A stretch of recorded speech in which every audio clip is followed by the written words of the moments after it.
Դուք երբևէ փորձել եք հոլոկոստը համեմատել հայոց ցեղասպանության հետ։ Դա մի հարց է, որը ինձ հաճախ են տալիս այն համատեքստում, որ ես գալիս եմ երկրից, որը իրականացրած երկիր է։ Ես կարծում եմ, որ պետք է խիստ զգուշավոր լինել համեմատությունների մեջ, որտեղ յուրաքանչյուր ցեղասպանություն ունի իր առանձնահատկությունները։ Եվ երբեք չպետք է ընկնել այն թակարդը մեկը մյուսի դեմ դնելու առումով։ Իհարկե կան նաև ընդհանրություններ, համատություններ։ Օրինակի համար Գերմանիայում, Ավստրիայում հոլոկոստի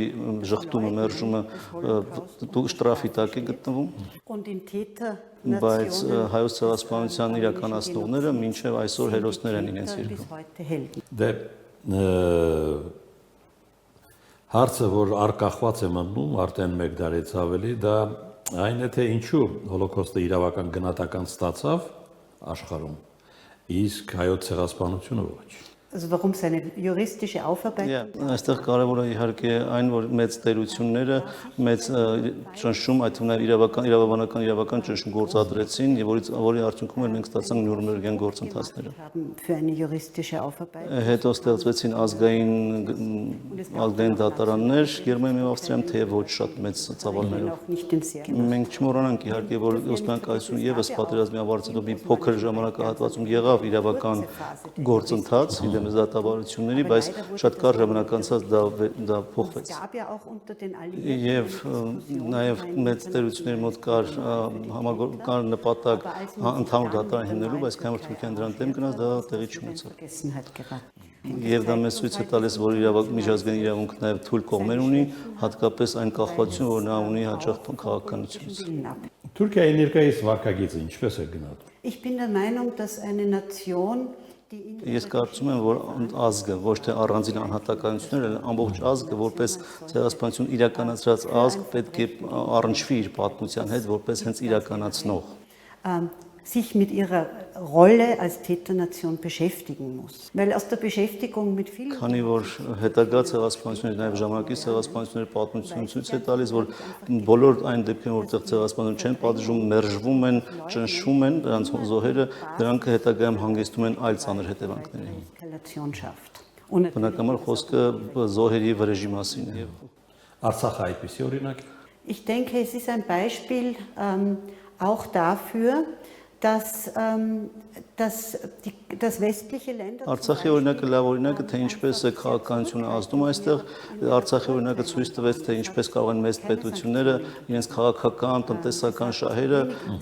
հաշվի առնելով ավելի պակաս ակտիվ լինել եւ որևէ անգամ սանկցիաներ չկիրառել։ Braucht es auch den politischen Willen und es gibt halt oft auch ökonomische und geopolitische Interessen, die dem leider entgegenstehen. Ես որպես նախկին դիվանագետ եմ այս հարցը ձեզ ուղղում։ Հայաստան պետությունը ինչպես պետք է վարվի այս խնդրի հետ։ Նկատի ունեք, որ ճնշված ժողովուրդների, թե ինչ նկատի։ Պետությունը իր արտաքին քաղաքական օրակարգում ինչպես պետք է վերաբերի այս խնդրին։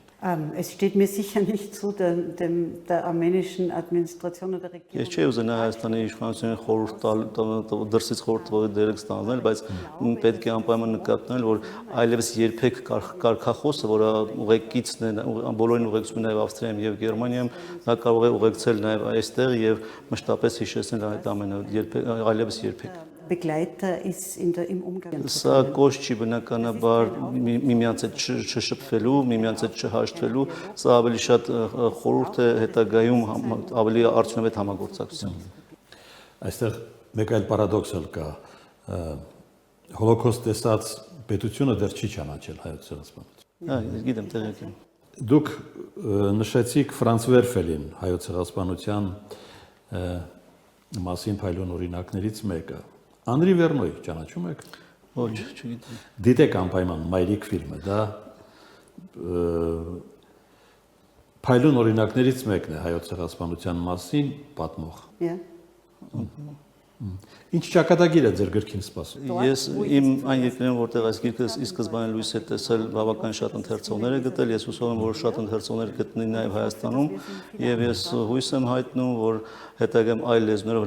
հրատարակենք եւ այլ լեզուներով եւս ընթերցողները կարողանան ընթերցել այն։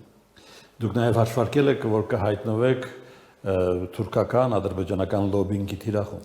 Und wir wissen aus der Geschichte, dass es dieses Lobby... Ես հուսում եմ ուղղակի, որ գիրքը առանց